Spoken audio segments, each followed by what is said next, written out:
नमस्कार। हमर नाम विपिन जायसवाल है। सुरेंद्र कुमार जायसवाल, विपिन जायसवाल कह के लोग चिन्हले। हमर घर भेल पौड़ा नगर पालिका वार्ड नंबर 5 लक्ष्मीपुर टोल में। हमर जन्म 2038 साल पौष महीना के 12 गते साबिक लक्ष्मीपुर में भेल है। हम अपने के विद्यार्थी जीवन काल से माओवादी की खोज के माओवादी पार्टी के हम जनित काल में लागली, जनित में समावेश भेली। 7 क्लास में पढ़त रही। हम क्लास में अपन कक्षा में हम प्रथम रहे, फर्स्ट रहे। हमने के गांव में जातीय विभेद से रहे, अपने के वर्गीय विभेद से रहे, गरीब धनी के विभेद से रहे, विभिन्न किस्म के अन्याय अत्याचार से रहे। वो सब देख के हम माओवादी में लागली। जैसे एक बेर हम पढ़े जाइत रही, 7 क्लास में रही, तो एगो अल्पसंख्यक जाति के एगो महिला बहन रहे हमरे गांव के, जरा बहुसंख्यक जात कहाय वाला के लड़का लहरी के खेत में मने ओकरा बलात्कार कैलक। वो घटना सब देख ली। कईयों पंचायती से गांव में होए वाला पंचायती से में देख ली अल्पसंख्यक जाति से के ऊपर होए वाला अन्याय के कारण हमरा माओवादी के खोज के माओवादी बने के पड़ल। तो हम जौन हिसाब से नेपाल कम्युनिस्ट पार्टी, तत्कालीन नेपाल कम्युनिस्ट पार्टी माओवादी में लागली, अभी वही स्पीड में अभी वर्तमान नेपाल कम्युनिस्ट पार्टी माओवादी केंद्र में अभी हम संस्थापन पक्ष में निरंतर 2054 साल से निरंतर अभी सहभागी हुई आगाड़ी बढ़ रहा छी। और 2074 साल के स्थानीय निर्वाचन में हम पौड़ा नगर पालिका के मेयर के माओवादी केंद्र के तरफ से हम प्रत्याशी रहे। कंडीशन के आधार में जनता वोट दिलक। मत के कदर करत हम अभी तक पौड़ा नगर पालिका के जनता के काम में सक्रिय रूप से हम काम करते आ रहा छी। हमार परिचय ये है। ओकरा बाद में अभी पौड़ा नगर पालिका रौतहट जिला के जनसंख्या के हिसाब से दोसरका नगर पालिका और बजट के हिसाब से दोसरका नगर पालिका। गौड़ा नगर पालिका अपने के व्यापारी केंद्र है, औद्योगिक केंद्र है। गौड़ा नगर पालिका रौतहट के बीच जगह है, सेंटर है। लेकिन यहाँ के स्थानीय सरकार के नेतृत्वकर्ता सब कार्यपालिका के नेतृत्वकर्ता सब के भूमिका देखला के बाद में अपने के अनभिज्ञता सब, अबूझ सब, चेतना न पुगल जैसन अपने के योजना में मात्र सीमित माने आयोजना और परियोजना सब होए के चाहे। नगर जब नगर कार्यपालिका के न कोनो आयोजना है न कोनो परियोजना है। 5 वर्ष के अवधि सिद्ध रहा है। वो लोग के कोनो परियोजना देखे के न पड़ल और कोनो योजना देखे के आयोजना न देखे के पड़ल। योजना में सीमित और व्यापक भ्रष्टाचार के बीच अपने के गौड़ा नगर पालिका यहाँ के जनता के विभिन्न असुविधा और विकास निर्माण में हो रहा ढीला सुस्ती और वैज्ञानिकता परंपरागत वादी ढंग से विकास निर्माण काम करके बजट खाए के तौर तरीका सब यहाँ के स्थानीय सरकार के क्रियाकलाप से देखल गए बिना विजन सहित के। यहाँ के स्थानीय विज्ञ सब, यहाँ के राजनीतिक कर्मी सब, यहाँ के विगत में यहाँ के राजनीति इतिहास बोकल लोग से जौन बीत गेल छत उनकरा सम्मान के हिसाब से होए चाहे उ लोग के विचार के हिसाब से होए इ नगर पालिका के सम्मान करे के भूमिका कोनो किस्म के ना न राजनीतिक हिसाब से इ नगर पालिका सक्षम है, न सांगठनिक हिसाब से सक्षम है, न विकास निर्माण के हिसाब से सक्षम है। हर एक हिसाब से माने चाहे यहाँ स्थानीय हिसाब से कहम तो अपने के आर्थिक हिसाब से जौन अपने के आंतरिक स्रोत आय स्रोत निर्माण करके नगर पालिका आत्मनिर्भर बनावे के हिसाब से और प्रशासनिक हिसाब से समेत नगर पालिका अपने के फेल है। जैसे यहाँ के नगर पालिका में अपने के बहुपदीय मेयर जैसन इ नगर पालिका हो गया है। अब नगर पालिका के मेयर साहब के कईयों मेयर साहब जगह मेयर साहब के लड़का के मेयर साहब कही थे नमस्कार नमस्कार, ऐसा अवस्था सुने के मौका यहाँ के जनता में एगो मनोविज्ञान हो गया है। मेयर साहब के गाड़ी और उनका घर परिवार के लोग सब यथाभावी दुरुपयोग कर रहा है। नगर पालिका के कोनो माने ओज गरिमा और इतिहास बढ़ावे के कोनो काम नगर पालिका के तरफ से देख रहे छी। यही लंग जहाँ लाखों 50,000 लाखों लोग दैनिक अपने के जा रहा है रोड वीरेंद्र राजमार्ग होके घोड़ा नगर पालिका के भवन 100 मीटर पर इलाका प्रहरी कार्यालय के नज़दीक में 100 मीटर के नज़दीके में अपने देखम तो फोहर व्यवस्थापन जन 50-100 टन फोहर अपने के नज़दीके जमा कैले है, रोडे में जमा कैले जेकर दुर्गंध से माने इलाके के वातावरण प्रदूषित हो रहा है। गौड़ा बाजार में जहाँ गौड़ा नगर पालिका के मुटू गौड़ा बाजार है, ये गौड़ा नगर पालिका के मुटू में देखम तो अपने के पूरे पानी पानी है। अपने के रास्ता अस्त व्यस्त की अवस्था है, नाला के कौन अस्त व्यस्त की अवस्था है। गौड़ा तरकारी बाजार से अपने दक्षिण के टोला में जाए तो अपने के हिलो पूरे 2-4 फीट हिलो के अवस्था है, जो आदमी चल न सकल। जहाँ से नेपाल सरकार के गौड़ा नगर पालिका के अरबों रुपया माने कर उठ के जा रहा है, ये के व्यापारी से कर तिर रहा है। लेकिन नगर पालिका के सबसे बेसी विकास गौड़ा बाजार में होए के चाहिए, कोडरा में होए के चाहिए। लेकिन नगर पालिका के विकास योजना गांव में है, गांव में भी अपने के कागज में है। उपभोक्ता समिति एगो व्यक्ति मात्र मुखिया जी लोग बना दे रहा है, अब कागज में बनावे थे। टोल टोल में कौन उपभोक्ता समिति बनावे के विधि प्रक्रिया है, माने सूचना जारी करे के टोल के जौन टोल में काम हो रहा है टोल के आदमी के पूरी के जानकारी करके भेला करा के सर्वदलीय सर्वपक्षीय व्यापक छलफल के हिसाब से अपने के उपभोक्ता समिति बन के योजना कार्यान्वयन होए के चाहे कोनो विधि नहीं माने कागजे में हो गया है कि साँचो अपने के विकास भेल है कि से विषय इलाके के जनता के स्पष्टते न हो रहा है।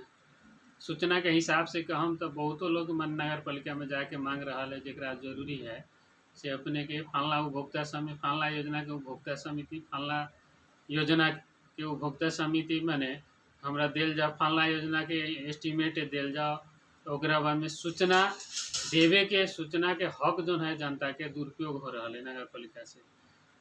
हर एक हिसाब से नगर पालिका के कार्यपालिका पूरे असक्षम हिसाब से कार्य संचालन कर रहा है। ऐसे अपने के इस संचार माध्यम से गौड़ा नगर पालिका के जनता लोग के आम सरोकार वाला लोग के आम राजनीतिक पार्टी सब केहू से आग्रह है कि अपना अपना जगह के अपने के कमी कमजोरी से जौन सब है अपना अपना टोल के जौन सड़क सब के अवस्था है, अपना अपना टोल के विकास के अवस्था है, सब अपना अपना ठाव से उजागर करे के पड़ल।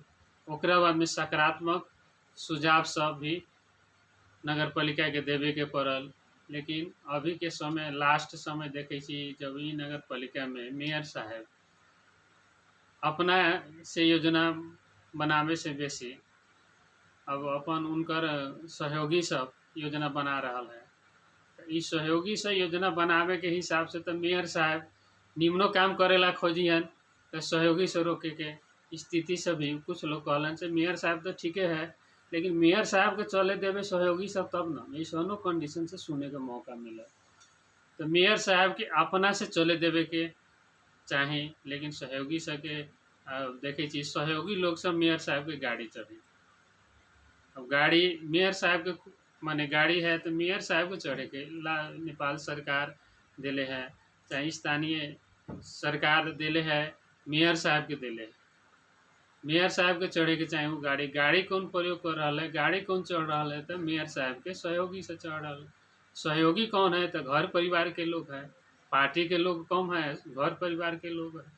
चाहे हमनिए सब मेयर बनो, चाहे बिहाने के दिन में कोनो मेयर बनो, माने वो मेयर साहब के कुर्सी नगर कार्यपालिका के इज्जत बढ़ावेला है, सम्मान बढ़ावेला है, गौड़ा नगर पालिका के जनता के सम्मान बढ़ावेला है, माने विकास करेला है, शांति सुरक्षा कायम करेला है। मेयर साहब के दायित्व वो है। लेकिन मेयर साहब के काम कर्तव्य में हस्तक्षेप अपने के घर परिवार के लोग कहला से भी मेयर साहब निमन से काम न करे सकलन, एगो वो विषय है। लेकिन मेयर साहब के भी अपना क्षमता योग्यता के विषय है। मेयर साहब अब कितना करे सकियन न सकियन, अभी उनकर परीक्षा तो हो रहा है। परीक्षा देवे के हिसाब से मेयर साहब के अभी मूल्यांकन के दिन बाकी है। अब जितने दिन बाकी है हमनी प्रतीक्षा में छी से मेयर साहब के जे निमन काम भेले उनको उजागर अहाँ सब पत्रकार मीडिया सब लेइयो। लेकिन मेयर साहब के जो खराबी काम है ओकरे लेइयो, जेकर मूल्यांकन करे में आम जनता के ठीक होते। ओकरा बाद में हमनी सके स्थानीय सरकार, श्वेतता सहित के सरकार, सिंह दरबार के अधिकार अपने के गांव में आयल सरकार, बहुतों संघर्ष के बाद, माओवादी जनयुद्ध दशकों संघर्ष के बाद, मधेश आंदोलन, मधेश जनजाति आंदोलन, मुस्लिम आंदोलन, विभिन्न संघर्ष के बीच से आयल अपने के स्थानीय स्वेच्छा सहित के स्थानीय सरकार। अब इस सरकार के महत्व बहुत है, बड़का महत्व है। लेकिन इस सरकार के महत्व आम जनता लोग जब बुझ जते तो ओकरा बाद में अपने आप के जगह पर चाहे स्थानीय निकाय में स्थानीय जगह पर क्रांति हो जाती। ऐसा संरचना अपने के संसार में धरती पर हम न देख ले केनो। ये बहुत दसों हजार शहीद के बलिदान से, ओकरा बाद में लाखों करोड़ों नेपाली जनता के त्याग तपस्या और दुख कष्ट पीड़ा के भोगाई से नेपाल के संविधान आयल है, जेकरा तहत स्थानीय सरकार है। इस सरकार के नेतृत्व स्थानीय जनता के ओकरे देवे के चाही, मत ओकरे देवे के चाही जो स्थानीय सरकार के नेतृत्व कर सके। स्थानीय सरकार के नेतृत्व न करे सके वाला, ओकर महत्व न बुझे सके वाला, ओकर इतिहास न बुझे सके वाला, ओकर दुख कष्ट और पीड़ा न बुझे सके वाला नेतृत्व होला के बाद में स्थानीय सरकार के नियम कानून से उल्टा उल्टा बनावे के, स्थानीय सरकार के कार्य योजना सब उल्टा उल्टा काम करे से यहाँ के परिवर्तन जौन भेल, गणतंत्र आयल, संघीयता आयल, धर्मनिरपेक्षता आयल, समानुपातिक समावेशिता आयल, निमुखा सबके बोले के अधिकार मिलल, भेदभाव दलित सबके भेदभाव हटल, छुआछूत हटल, विभिन्न किस्म के अन्याय अत्याचार हटला के बावजूद भी स्थानीय सरकार में जो सिंह दरबार के अधिकार स्थानीय सरकार में आयल, वो स्थानीय सरकार के सदुपयोग करके जनता के मर्म और भावना अनुसार जो कार्यान्वयन होए के चाहिए स्थानीय सरकार के नेतृत्व सब वैसा जनता में न आवे के कारण से, विजयी चित्त न होए के कारण से अपने के स्थानीय सरकार के जो मूल मर्म और उद्देश्य से नेपाल के संविधान सभा द्वारा स्थानीय सरकार के निर्माण भेल, ओकर अपने के कार्यान्वयन होके न सक रहा है से स्थानीय सरकार अपने के फेल होए के अवस्था भी बहुतो विज्ञ से औला रहा है कि अपने के यही अवस्था में भ्रष्टाचार रही तो स्थानीय सरकार फेल हो सकता है। वास्तव में यही तरीका से यदि स्थानीय सरकार चलावल जाए 2-4 कार्यकाल तो स्थानीय सरकार तो फेल हो सकल। स्थानीय सरकार फेल होए के कारण नेपाल के संविधान फेल हो जाए। नेपाल के संविधान फेल होए के मतलब नेपाल देश फेल हो सकल। दूसरा दिशा में परिवर्तन फेल हो सकल। जब परिवर्तन फेल होए के अवस्था में हमनी सब पछाड़ी जा सके, इतिहास पछाड़ी जा सकल। तो इतिहास के अपने के पुनरावृत्ति न होए देवे के लिए अपने के परिवर्तनकारी सचेत लोग सब, बुद्धिजीवी, गणतांत्रिक शक्ति सबके एकजुट होके अपने के लगनाई जरूरी है। ओकरा बाद में ईमानदारी पूर्वक अपने के अगाडि बढ़नाई जरूरी है। मीडिया कर्मी लोग के भी अगाडि ईमानदारी पूर्वक अगाडि बढ़नाई जरूरी है।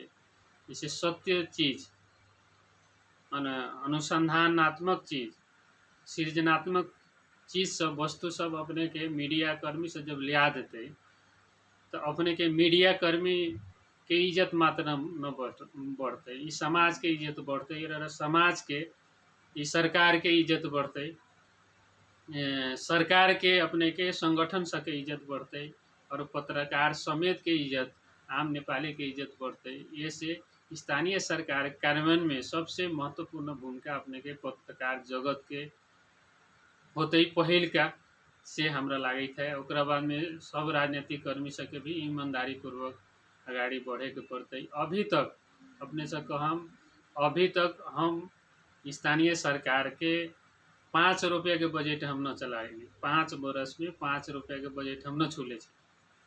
काहे कि हमनी के स्थानीय सरकार में हमनी से जनयुद्ध लड़ के अली, हमनी से परिवर्तन ले ली, गणतंत्र अलग, लेकिन हमनी सब अपने के हमनी सबके परिवर्तनकारी के हाथ में, स्थानीय सरकार ले आवे वाला सबके हाथ में, जोन मतारी माने बच्चा जन्मेलक, जो नेतृत्व माने अपने के गणतंत्र लेलक, संघीयता लेलक देश में, अब वह नेतृत्व से हार गए। ये लगी स्थानीय सरकार में कम तो हमनी उम्मीदवार रही माओवादी के तरफ से, लेकिन हमनी सब पराजित होए के कारण से हमनी सब कहली से जेकरा मौका मिलल उ लोग अपन देखाओ, अपन परीक्षा दे। हमनी सब सकारात्मक हिसाब से हमनी सब उ लोग के आलोचना माने कैली, लेकिन देखे के मिलल। लेकिन सामूहिक रूप से जो विज्ञ सके सलाह लेवे के चाहे, जो स्थानीय सरकार के मेयर साहब के नेतृत्व कार्यपालिका सके, हर एक सेक्टर के विज्ञ सके, जैसे में अपने के कृषि के विज्ञ,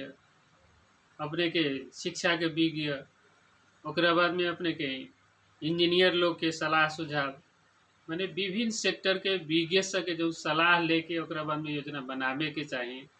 ओकरा बाद में ई स्थानीय सरकार ओमे असक्षम रहे। तो हमनी सब आखिर जो मतारी बच्चा जन्मावले ओकरे पीड़ा रही, सौतेनी मतारी के तो पीड़ा न हो सकल। जो जेकरा पीड़ा न होते उ मतारी तो परसों पीड़ा जानबे न करते, वो मतारी तो वो अपना बाल बच्चा, वो सौतेली मतारी तो वो अपना बाल बच्चा के तो निमन से न पोस सकल, न ओकरा हुरका सकल, न पालन पोषण कर सके, माया प्रेम न दे सकल, स्नेह न दे सकल, ओकरा बाद में ओकरा सुरक्षा न कर सकल, ओकरा माने एगो सक्षम नागरिक न बना सकल। ऐसे माने जौन मर मिट के ले आयल स्थानीय सरकार, नेपाल के कानून, तो ओकरे माया है नेपाल के कानून के अपने संरक्षण करे के और विकास करे के या संशोधन करे के। माने जो स्थानीय सरकार है, ये स्थानीय सरकार के अपने के अपना गोड़ पर, अपना खुट्टा में माने चलावे के हैसियत बनाए वाला स्थानीय सरकार उहे नेतृत्व ले आ सके जो अपने के दुख कष्ट से स्थानीय सरकार के जन्म दिले, सबसे बेसी जन्म दिले। गौड़ा नगर पालिका में हम तो सबसे बेसी संघर्ष कैली माओवादी जनयुद्ध काल में। ये एरिया में माओवादी न रही तो खुनता हमनी सब जन्म दिली। ओकरा बाद में हमनी सब माओवादी के यहाँ से लेके अपने के तराई से लेके अपने के हिमाल तक हमनी से जनयुद्ध में काम कैली। जौन रौतहट जिला भर के बात कही थी, रौतहट जिला में सबसे बेसी आर्थिक रूप से और भौतिक रूप समेत से क्षति है। पारिवारिक हिसाब से हमरा अपने के बहुत बड़का क्षति बिहोर के भी हमनी से स्थानीय सरकार के चुनाव लड़ी। वही चुनाव के दौरान में पार्टी प्रवेश करा के षड्यंत्रपूर्ण ढंग से भी बागी उम्मीदवार भी खड़ा करावे के षड्यंत्रपूर्ण ढंग से अपने पार्टी के नेता से वैसन माने दुष्कर्म प्रयास अराजनीतिक कार्य भी यहाँ गौड़ा नगर पालिका में कैल गए। गौड़ा नगर पालिका में माओवादी केंद्र के स्थानीय सरकार के विजय देखले के बाद में अपने के दूसरा पार्टी के शक्ति सब ओकरा बाद में डेरा के रहे, लेकिन अपने पार्टी भीतर माओवादी भीतरे खेले वाला करके अपने के देखली अराजनीतिक नेतृत्व से अपन पार्टी छोड़ के चल गए है, दूसरा के सहयोग करे चल गए है, अपना बाप के अपना मतारी न कर रहा है, अपन मने अपने बाप मतारी का अपमान करे वाला नेता सब अपन बड़का चर्चा में आके ओकरा बाद में मने अराजनीतिक चरित्र अपन देखा दिले है। वह अराजनीतिक चरित्र कहे वाला माने अपन प्रमाणित करा दे वाला लोग सब अपने के गौड़ा नगर पालिका के में माओवादी के दूसरा पार्टी से साठगांठ करके हरावे के काम कैले षड्यंत्रपूर्ण ढंग से यहाँ के रौतहट वासी जनता के जग जाहिर है और माओवादी केंद्र पार्टी के भी जग जाहिर है। ऐसे अब हम एलन के स्थानीय जनता और स्थानीय पार्टी कार्यकर्ता और आम राजनीतिक कर्मी, संचार कर्मी, बुद्धिजीवी, पत्रकार, हरेक तबका के यहाँ से सरोकार गौड़ा नगर पालिका के सरोकार राखे वाला हरेक माने सरोकार वाला से हम ही आग्रह करेला चाहम कि अपने सब राजनीतिक कर्मी नेतृत्व के ही अपने सब मत दियो, अपने के मत अराजनीतिक तत्व के जैसे सब दिन अपने के एगो सेक्टर में काम कैली, व्यापारी काम कैली, लोग के ठगली, वोट के बेर हम मुखिया बनम, मेयर बनम, सब दिन हम एगो सेक्टर में ठेकेदारी कैली, ओकरा बाद में चुनाव अलग तो हम मेयर बनम, मुखिया बनम, सब दिन माने दलाली कैलक, ओकरा बाद में चुनाव आ गए तो हमरा मेयर बने के बा, मुखिया जी बने के बा, कार्यपालिका सदस्य बने के बा, कार्यपालिका सदस्य बनेला लाखों करोड़ों खर्च करे के पड़ते, मुखिया बनेला लाखों करोड़ों खर्च करे के पड़ते, मेयर बनेला लाखों करोड़ खर्च करे के पड़ते और लाखों करोड़ों खर्च बन के मेयर मुखिया बनला के बाद में भ्रष्टाचारी करे के पड़ते।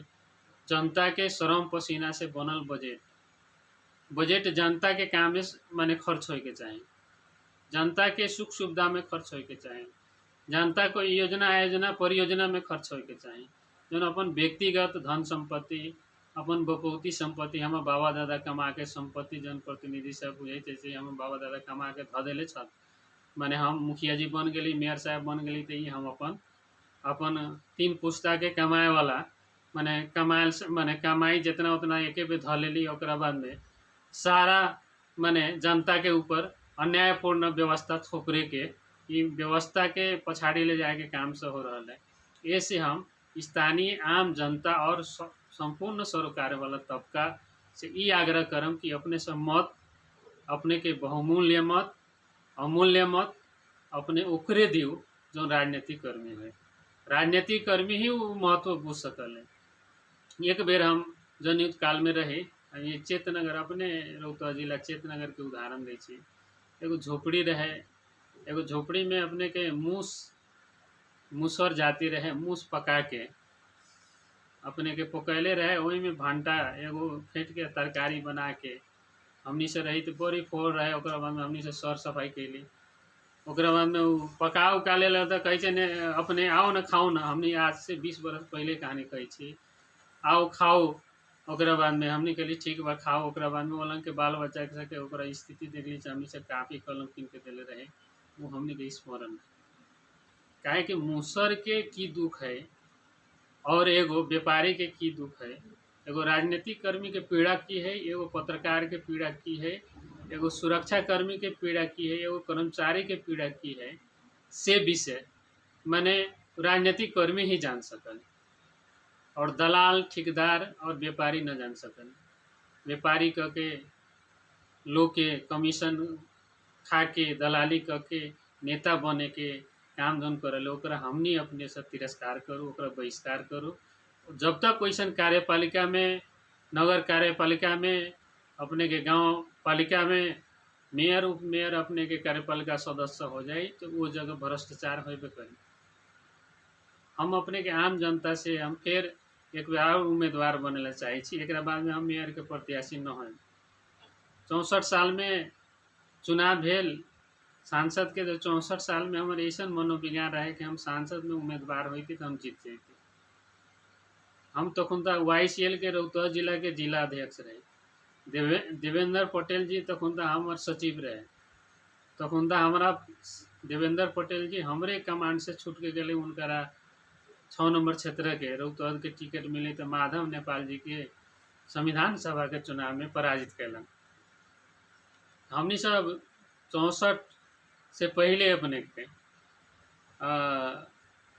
59-60 साल में हम रौतहट जिला के जिला सेक्रेटरी बन के काम कैली।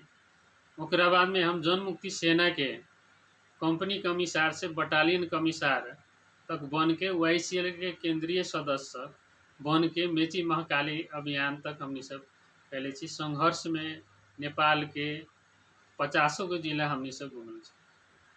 जनयुद्ध काल से लेके अभी तक हमनी सब ईमानदारी पूर्वक अभी तक जनता के काम में सक्रिय रूप से काम कर रहा छी।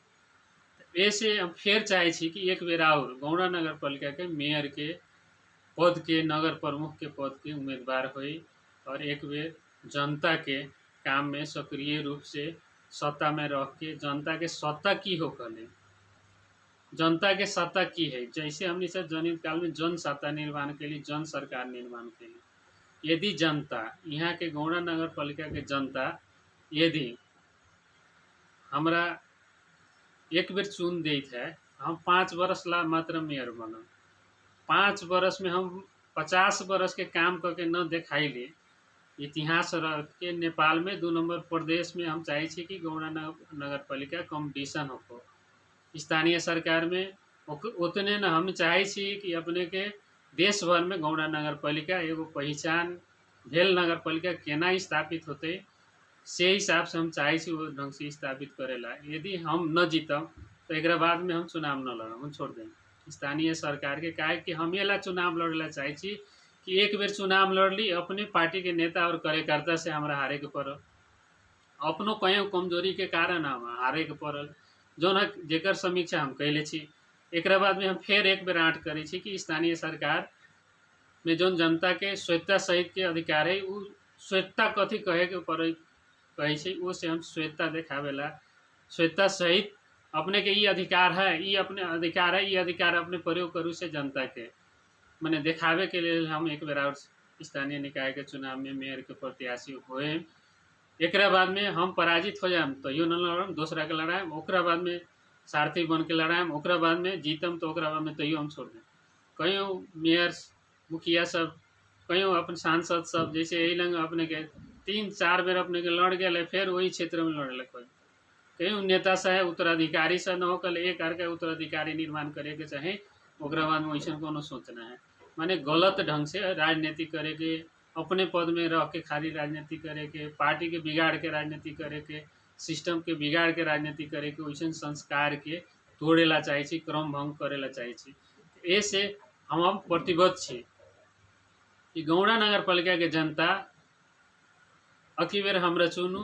अपने के भ्रष्टाचार भेल है, जो एक गाँव के 100 गो कर्मचारी है गौड़ा नगर पालिका में ऐसा रिकॉर्ड सब है कि 100 गो माने 50-100 गो एगो टोल के माने कर्मचारी से नियुक्त कल गए, करार में कर्मचारी से नियुक्त कल ऐसे अपने के गौड़ा नगर पालिका के रिकॉर्ड है। ओकरा हमनी से तोड़ के सब जाति के, सब वर्ग के, सब तबका के गौड़ा नगर पालिका में सब तबका के नेतृत्व होए, सबके सहानुभूति होए कि ये हमार सरकार है, एकर विकास, एकर माने संरक्षण हम सब करी, सबके माया ममता होके से वैसन सरकार बनावेला चाहे छी। ये से आम जनता से अनुरोध करेला चाहे छी गौड़ा नगर पालिका की अपने सब एक बेर हमारा सहयोग करू। हम अपने के मन और भावना, तन मन और कर्म से हम अपने के काम करम से हम अपन प्रतिबद्धता जाहिर करेला चाहे छी। ओकरा बाद में अपने के जौन हम कहली है से कंपटीशन के प्रतिस्पर्धा के युग है, 21वीं शताब्दी के युग में। अभी चंद्रमा में घर बनावे के कंपटीशन से हो रहा है, वो लंग अपने के कयों मानव बस्ती बसावे के कंपटीशन से हो रहा है।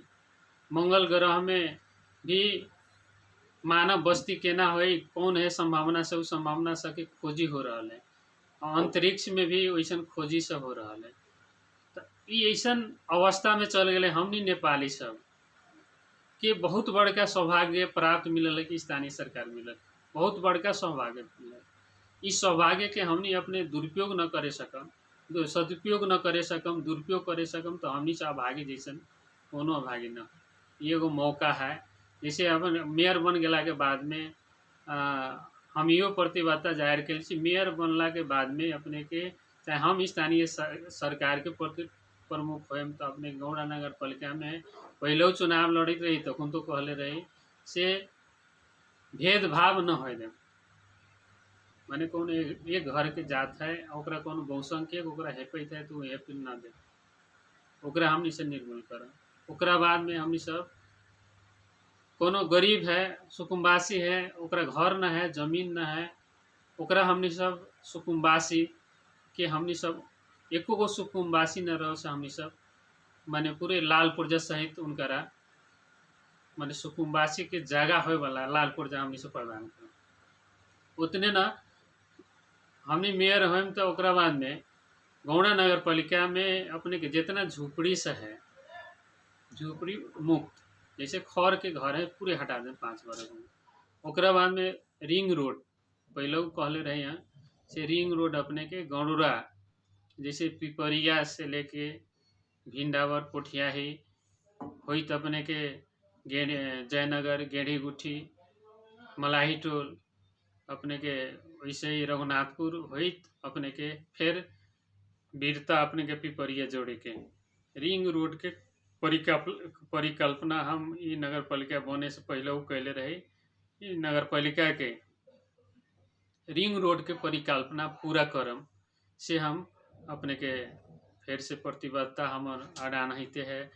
उतने न एलन के जो बेरोजगार के समस्या है, जो विदेश में युवा सब पलायन भेल है, वो युवा सब के यही जगह ले आके एक घर एक योजना, एक घर एक रोजगार के योजना ले आके हम कार्यान्वयन करे के हर प्रयास करम से हम प्रतिबद्धता है। ऐसे ही जनता के शांति सुरक्षा में सद्भाव कायम क के एलन के सबके राजनीतिक कर्मी के सबके मन के सबके मनोविज्ञान के बूझ के हमनी सब राजनीतिक कर्मी के दल के सिद्धांत के हमनी सब आदर सम्मान के साथ माने वास्तव में विपक्षी दल के आदर सम्मान केना होखले, ओकर मनोविज्ञान के केना सम्मान कल जाए से विपक्षी बिना के सरकार सक्षम हिसाब से कहीं न 100% रिजल्ट कहीं नहीं आ सका। 100% सरकार के रिजल्ट ले आवे के है तो अपने के विपक्षी के जो एजेंडा है, विपक्षी के जो योजना है ओकरा कार्यान्वयन करे के पड़ते। जैसे द्वंद्वात्मक भौतिकवादी सिद्धांत से हमनी सब कम्युनिस्ट सब हमनी सब पार्टी संचालन करे छी, विपरीत के एकत्व हमनी से कहे छी, अंतर संघर्ष के हमनी सब भाव सब, वर्ग संघर्ष के भाव सब हमनी के सरकार के एजेंडा में अपन सिद्धांत सब लागू न करे सकला के बाद हमनी से समाजवाद की यात्रा में असंभव हो सकल।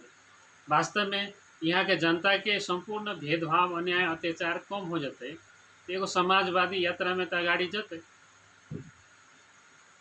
अब उहे न कम करे सकते, अपन व्यक्तिगत संपत्ति जब अर्जन करे के शुरू करते, अपन बेटा के, अपन भाई के, अपन खानदान के, अपन माने पार्टी के, अपन जाति के मात्र नेतृत्व कैला से स्थानीय सरकार सक्षम हिसाब से 100% रिजल्ट निकाल के नेतृत्व न कर सकल। ओकरा हमनी से चाहे छी कि ओकरा हमनी सबके सरकार है, इस सरकार सबके है, सबके लेके चले के पड़े, साझा नीति तथा कार्यक्रम होए के पड़े सरकार के, तभी सरकार अपने आप में संपन्न हो सकल है। ओकरा बाद में जौन उद्देश्य से जो संविधान बनल है जौन उद्देश्य से अपने के स्थानीय सरकार बनल है, स्वेच्छा सहित की सरकार है, ओकर उद्देश्य तभी पूरा हो सकल है जब अपने के सब मनोविज्ञान के साझा कार्य योजना लागू होते, तभी अपने आप में स्थानीय सरकार सक्षम हो सकल है।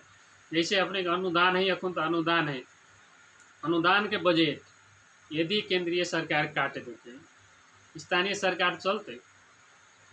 माने रौतहट में कोनो स्थानीय निकाय नहीं कि अपने आप में सक्षम है। ये लंग कईयों पोखरी सब है, कईयों आयलानी जगह से है, अपने के कईयों माने और सृजनशील कार्य से होते, आमदनी बढ़ाए वाला, आंतरिक बढ़ाए वाला स्रोत सब होते, जेकरा परिचालन करके आंतरिक स्रोत जब संपन्न हो जाते तब अपने के अपने आप में स्थानीय सरकार सक्षम होते। ये से स्थानीय सरकार सक्षम बनावेला कोनो स्थानीय सरकार के रौतहट में हम देखे छी या 2 नंबर प्रदेश में देखे छी कार्य योजना ले आली से हम न देखे छी। कोनो स्थानीय सरकार अपने आप में अपन आत्मनिर्भर बन के अगाड़ी चलाएम के ना, ओकर कोनो कार्य योजना ना न परियोजना, ओ में जोड़ देना भी जरूरी है। शिक्षा और स्वास्थ्य के हिसाब से कहम तो शिक्षा और स्वास्थ्य गौड़ा नगर पालिका के एकदम दयनीय अवस्था है। कोनो गरीब आदमी के कैंसर हो गए, जैसे एगो सिसवा के भिन्न डावर के कैंसर पीड़ित 2 जने हमरा लगा, हम कहली जाके अपने कार्यपालिका में निवेदन दे, कार्यपालिका अहाँ के डिसीजन ले ली, जिम्मा ले ली तो अपने के उपचार हो जाए। वही तो हम गरीब छी, हम सक्षम न छी, हम तो भरतपुर जाला अथी ना है तो हम कैंसर के उपचार केना करा, तो कार्यपालिका निवेदन लेवेला भी तैयारी न होकर। एगो अपांग है मोहम्मदपुर के, अपने के ओकरा पूरी अपांग है, वो अपना से काम करके खाइए न सकल है, असक्षम है, ओकरा अपने के अपांग कार्ड तक उपलब्ध करा के ओकरा सरकार एलन के स्थानीय सरकार जिम्मा लेवे तक तैयार है। कितना असक्षम यहाँ के स्थानीय सरकार है। ऐसे हमनी सब कई सरकार अपने आप में सक्षम हो सकल है, सक्षम सरकार है, सरकार तो ऐसा नहीं बनाए है कानून के हिसाब से, लेकिन असक्षम भूमिका से निर्वाह कर रहा है। ऐसे आम जनता से हम फिर से अनुरोध करम कि अपने से अपन बहुमूल्य मत के कदर करैत आउदो चुनाव में जखुनता अपने मत गिरावे जाइ छी, जखुनता एक बेर आधा घंटा अपने बढ़िया से सोचू, 1 घंटा अपने बढ़िया से सोचू, बहुत मनन करके सोचू। बहुत लोग सब चुनाव में ढेउआ खर्च करके ओकरा बाद में ढेउआ से कीन के अपने के बहुमूल्य इच्छा आकांक्षा अपने के अधिकार के हनन कर देवले। ये से अपने से बटम दावे के बेर, छाप लगावे के बेर सोच समझ से अपने छाप लगा दिली तो इतिहास बदल सकत। इतिहास निर्माण माने करे के अपने के मौका बेर अपने से सही हिसाब से सोचू, निर्णय करूँ। अपने के निर्णय से नेपाल और नेपाली के भाग्य भविष्य बनते, गौड़ा नगर पालिका के भाग्य भविष्य बनते, रौतहट जिला के भाग्य भविष्य बनते से हार्दिक अनुरोध करते हम अपन बात इतने अंत करे छी। नमस्कार, लाल सलाम।